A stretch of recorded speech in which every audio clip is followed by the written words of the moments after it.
പുരുഷന്. പറയുന്നില്ല അവൻ ഒറ്റയ്ക്ക് ഇവിടെ താമസിക്കാൻ പറ്റുമോ? അവനെ ഞങ്ങൾ നാളെ പോകാം. ഈ കുഞ്ഞിനെ എവിടെ ഇട്ടിട്ട് പോകും? ഞങ്ങൾ ഇവിടെ ഇട്ടിട്ട് പോകണം. ഈ ഉത്തരവാദിത്തപ്പെട്ട ഇവിടെ താമസിക്കുന്നവരാരും വാ. എനിക്കതേ പറയാനുള്ളൂ. ഉത്തരവാദിത്തപ്പെട്ട ഈ സോഷ്യൽ മീഡിയക്കാരുടെയും ഈ കുറെ യൂട്യൂബർമാരുടെയും ഈ വർത്തമാനങ്ങൾ കേട്ടല്ലേ അവരുടെ ആ രീതിക്ക് സംസാരിച്ച് അങ്ങനെ അതുകൊണ്ട് എന്താ പറയുന്നത്, സ്വർഗം പോലെ തുള്ളിച്ചാടുന്ന കുറെ പ്രിയപ്പെട്ടവരോട്ടെ അവരിങ്ങോട്ട് വരട്ടെ. ഈ ഫിറോസ് ഉൾപ്പെടെ വരട്ടെ, വന്നിവിടെ അവർക്ക്.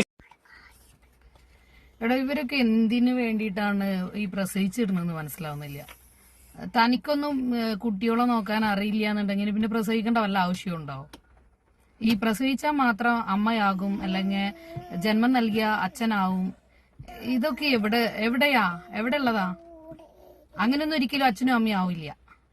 താൻ നോക്കിക്കോ എന്റെ കുട്ടീനെ, നിങ്ങൾ നോക്കോ എന്റെ കുട്ടീനെ, ഇവര് കൊണ്ടുപോക്കോ. ഇതെന്താ ഒരു കുട്ടിയല്ലേ?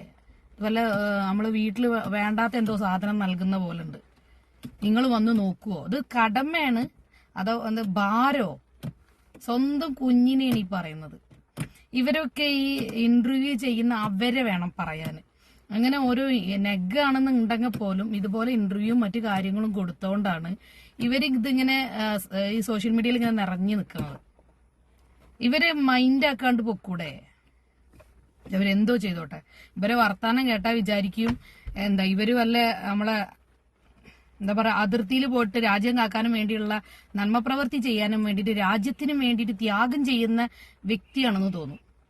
അവരെ കുഞ്ഞുങ്ങളെ വരെ നോക്കാനുള്ള സമയം പോലും ഇല്ലാണ്ട് ഈ ഓടിപ്പായുന്ന രാജ്യത്തിന് വേണ്ടി എന്തോ നല്ല കാര്യം ചെയ്യുന്ന പോലെ. ഈ ചെയ്യുന്ന എന്തെങ്കിലും ഒന്ന് ഇപ്പോ ആരെങ്കിലും ഒരു 198% ആൾക്കാരും തെറി മാത്രമേ കമാൻഡിൽ ഞാൻ കാണുന്നുള്ളൂ. അതില് സപ്പോർട്ട് ചെയ്യുന്ന ചുരുക്കം പേര് മാത്രമേ ഉള്ളൂ. ഇതാണ് ഇത്ര വലിയ സംഭവമായിട്ട് ഒരു നേരം പോലും വീട്ടിലിരിക്കാൻ നേരമില്ല, കുട്ടികളെ നോക്കാൻ നേരമില്ല, അങ്ങോട്ട് ഓടണം. ഇവിടെ പല ആൾക്കാരും ഇപ്പൊ പഴയ കാലമൊന്നല്ല, ഇപ്പൊ എല്ലാ അമ്മമാരും അതായത് ഒരു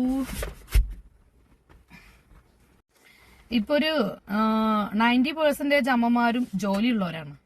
പഴയ കാലം പോലെ വീട്ടിൽ കുത്തിയിരുന്ന് ഭർത്താവ് കൊണ്ടുവന്നത് മാത്രം കഴിച്ചിട്ട് ഭാരം മുഴുവനും ഭർത്താവിന്റെ ചുമതല തലയിലിട്ടിട്ട് ഇതുവരെ കടമയാണെന്ന് പറഞ്ഞ ഭാര്യമാരുമല്ല, ഭർത്താക്കന്മാരുമല്ല.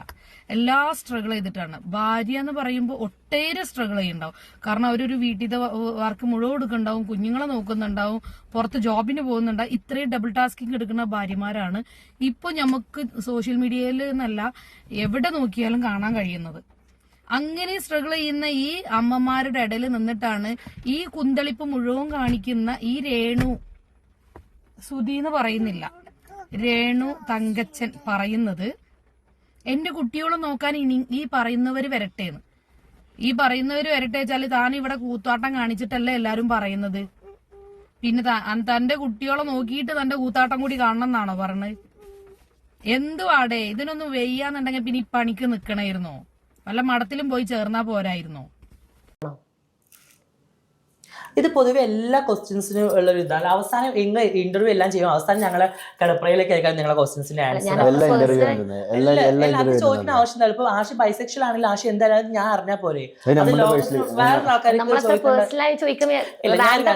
അത് എന്താ? കഴിഞ്ഞൊരു ഇന്റർവ്യൂ ഞാൻ ഓൾറെഡി പ്രതികരിച്ചതാണ്. ഇങ്ങനെ ജാസി എല്ലാ ഓപ്പറേഷനും കഴിഞ്ഞതാണോ, ജാസി എന്തിനാ ഇതൊക്കെ അറിഞ്ഞിട്ട് ഒരു കാര്യങ്ങൾ അറിഞ്ഞിട്ട് എന്ത് കാര്യമുള്ളത്? ഞാൻ പറഞ്ഞില്ല, അത് അത്ര പേഴ്സണലായി ചോദിച്ചല്ലേ, ജസ്റ്റ് എല്ലാവർക്കും അറിയേണ്ട ഒരു റാൻഡം ക്വസ്റ്റ്യൻ ആയിരുന്നു. സോ അത് ഞാൻ ചോദിച്ചതേ ഉള്ളൂ. ആഷി ലൈക്ക് സ്ട്രൈറ്റ് ആണ്. ആഷി എന്റെ കൂടെ ജീവിക്കുന്നത് കൊണ്ട് ആഷി ലൈക്ക് ബൈസെക്ഷൽ ആണെന്ന് ചില ആൾക്കാർക്ക് തോന്നിയേക്കാം. പക്ഷെ ഒരിക്കലല്ല. കാരണം ഇപ്പൊ എന്റെ കൂടെ ആഷി ജീവിക്കുന്നതുകൊണ്ട് എനിക്കറിയാം ആഷിക്ക് എന്താണ് ഇഷ്ടം, അല്ലെങ്കിൽ ആഷി എന്താണ് ആഷിയുടെ കോൺസെപ്റ്റ്, അല്ലെങ്കിൽ ആഷിയുടെ ഒരു മൈൻഡ് എന്താണെന്നുള്ളത് എനിക്ക് നന്നായിട്ട് വായിക്കാൻ അറിയാം. ആഷി ലൈക്ക് എന്നെ കാണുന്നത് പൂർണ്ണ ഒരു എന്താ പറയുക, ആഷിയുടെ ഒരു വൈഫ് എന്ന രീതിയിൽ തന്നെയാണ്. ആഷി ഒരിക്കലും ഒരു ബൈസെക്ഷൽ സെക്സ് അല്ല എന്നോട് ചെയ്യുന്നത്, അല്ലെങ്കിൽ വേറുള്ള ഒരു ഗേ ടൈപ്പ് ഓഫ് സെക്സ് അല്ല എന്നോട് ചെയ്യുന്നത്. ആഷി ലൈക്ക് ഒരു ഗേൾസിനെ എങ്ങനെയാണോ ഒരാളെ സെക്സ് ചെയ്യുന്നത് ആ ടൈപ്പ് ഓഫ് സെയിം സെക്സ് തന്നെയാണ് എന്നോട്ട് ചെയ്യുന്നത്. അത് എനിക്ക് ഫീൽ ചെയ്യാം. അപ്പോൾ എൻ്റെ ഒരു പാർട്ണർ ലെസ്ബിയൻ, എൻ്റെ ഒരു പാർട്ണർ ലെസ്ബിയൻ ആണോ അല്ലെങ്കിൽ ഗേ ആണോ അല്ലെങ്കിൽ ബൈസെക്ഷൽ ആണോ അല്ലെങ്കിൽ വാട്ട് എവർ എന്തെങ്കിലും അതർ ക്യാരക്ടർ ആണെങ്കിലും എനിക്കാണല്ലോ പറയാൻ പറ്റുക. അതിൽ വെച്ച് പറയാന്നുണ്ടെങ്കിൽ ആഷി ലൈക്ക് സ്ട്രൈറ്റ് ആയിട്ടുള്ള ഒരു മെന്നാണ്. ആഷിക്ക് ലേഡീസിനോട് സെക്സ് ചെയ്യാനാണ് താല്പര്യം. കഴിഞ്ഞല്ലോ, ഇനി ഈ ക്വസ്റ്റ്യൻസ് ഇല്ലല്ലോ. എല്ലാവർക്കും ഉള്ളൊരു മറുപടിയാണ് ഞാൻ ഇപ്പൊ തന്നത് കേട്ടോ. ഇനി അടുത്ത ഇന്റർവ്യൂവിലും ഈ സെയിം ക്വസ്റ്റ്യൻസ് ആരും ചോദിക്കില്ല. സെക്കൻഡ് ഇതുപോലുള്ള ഓരോ ഐറ്റംസ് ഉണ്ട്. ജാസി ഇവനെ അറിയാലോ അല്ലെ. ഈ മുതലിന് ഇവയും പറയുന്ന ഈ വാക്കിന് എന്തെങ്കിലും ഒരു സ്റ്റേറ്റ്മെന്റ് ഉണ്ടാ? എന്തെങ്കിലും ഒരു സ്റ്റേറ്റ്മെന്റ് ഉണ്ടോ? ഇവൻ എന്നാ പറയുന്നത് ഇതില്? ഇവനോട് പറഞ്ഞത് എന്താ അറിയോ? അവന്റെ ആഷിക്ക് പെണ്ണുമായിട്ട് ചെയ്യുന്നതാണത്ര കംഫർട്ട്, അതായത് സ്ട്രെയിറ്റ് ആണെന്ന്, അവനൊരു സ്ട്രെയിറ്റ് പേഴ്സൺ ആണെന്ന്. ഇത് ഈ ഇന്റർവ്യൂ ചെയ്യുന്ന കുട്ടിയോടാ ചോദിക്കുന്നത്. ഇത് കേട്ടിട്ട് അണ്ണാക്കിൽ പിരിവെട്ടിരിക്കുകയാണോ? തനിക്ക് തുറന്നടിച്ച് ചോദിച്ചൂടായിരുന്നോ താന് പെണ്ണാണോന്ന്? ഇൻ കേസ് പെണ്ണായിട്ടെങ്കിലും ഉണ്ടോന്ന്, ഒരു ട്രാൻസെങ്കിലും ചെയ്തിട്ടുണ്ടോന്ന് ചോദിച്ചൂടായിരുന്നു? അതുപോലും ചെയ്തിട്ടില്ല. അവർക്ക് വരെ നാണക്കേടാണ് അവന്. ഒന്നും ചെയ്യാണ്ട് ഒരു കുറെ വാരി പൂശിയിട്ട് ഞാൻ പെണ്ണാണെന്ന് അവിടെ ഇവിടെയും പൊക്കി വെച്ചാല് പെണ്ണാവില്ല. ആ പെണ്ണ് കൊടുക്കുന്നതൊന്നും ഇവന് കൊടുക്കാൻ കഴിയൂല. പിന്നെ എന്ത് സ്റ്റേറ്റ്മെന്റിന്റെ അടിസ്ഥാനത്തിലാണ് ആഷിക്ക് അങ്ങനെയാണ് ഇഷ്ടം, ആഷി അത് തന്നെയാണ് ചെയ്യുന്നത്, ഇവൻക്ക് എങ്ങനെ കൊടുക്കാൻ കഴിയും? ഇവൾക്കെന്നൊന്നും പറയാൻ പറ്റില്ല. ഇവൻ എങ്ങനെ കൊടുക്കാൻ കഴിയും? ഒരു പെണ്ണ് കൊടുക്കുന്നത് എങ്ങനെ കൊടുക്കാൻ കഴിയും?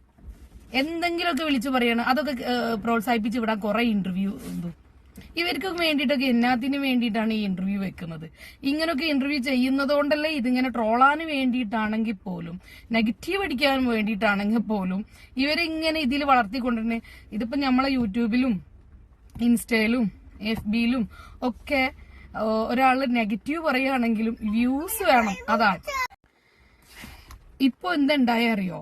ഈ ഇന്റർവ്യൂ കാണുന്ന എല്ലാ പ്രേക്ഷകരും, അവള് ജാസിയുത പറയുന്നതില് ഇനി ആര് എന്നെ ഈ ഒരു ക്വസ്റ്റ്യൻ ചോദിക്കുന്ന അതിന്റെ ആൻസർ ഇതാ ഇവിടെ പറയുന്നു, ഇതോടുകൂടി ആ ക്വസ്റ്റ്യനുള്ള ആൻസർ ഇവിടെ പറഞ്ഞു. ഇപ്പൊ എല്ലാവർക്കും കൺഫ്യൂഷനായേ, എല്ലാരും ഒന്ന് കൺഫ്യൂസ്ഡ് ആയി. കാരണം അതെങ്ങനെ അപ്പൊ ഈ എങ്ങനെ അത് കൊടുത്തു, ആശി എങ്ങനെ അത് അനുഭവിച്ചു, ആ ഒരു സംഭവം ഉണ്ടായ. ഇതുപോലത്തെ ഈ രണ്ട് മരവാഴകളെ, മറ്റേ നമ്മളെ ഫഹദിന്റെ ഭാഷയിൽ പറഞ്ഞിട്ടുണ്ടെങ്കിൽ നല്ല നാടൻ നായ്ക്കളെ എന്തിനു വേണ്ടിയിട്ടാണ് നിങ്ങൾ ഇങ്ങനെ ഇതുപോലെ ഇന്റർവ്യൂ ചെയ്തിട്ട് അവരെ പ്രൊമോട്ട് ചെയ്ത് വിടുന്നതെന്ന് ദയവ് ചെയ്ത് ഈ ഐറ്റംസിനെ ഇനിയെങ്കിലും ഇത് യൂട്യൂബും മറ്റേതും മറിച്ചതും കാണുമ്പോൾ കാണാനുള്ള ഒരു അവസരം നിങ്ങളായിട്ട് ഉണ്ടാക്കി കൊടുക്കരുത്. അവരായിട്ട് തന്നെ ഉണ്ടാക്കുന്നുണ്ട്, നിങ്ങളായിട്ടും കൂടി ഉണ്ടാക്കി കൊടുക്കരുത്. അപ്പൊ ശരി, ഇനി അടുത്ത വീഡിയോ ഇട്ട് വീണ്ടും കാണാം. ഇതിന് പ്രതികരിക്കണം എന്ന് വിചാരിച്ചതല്ല.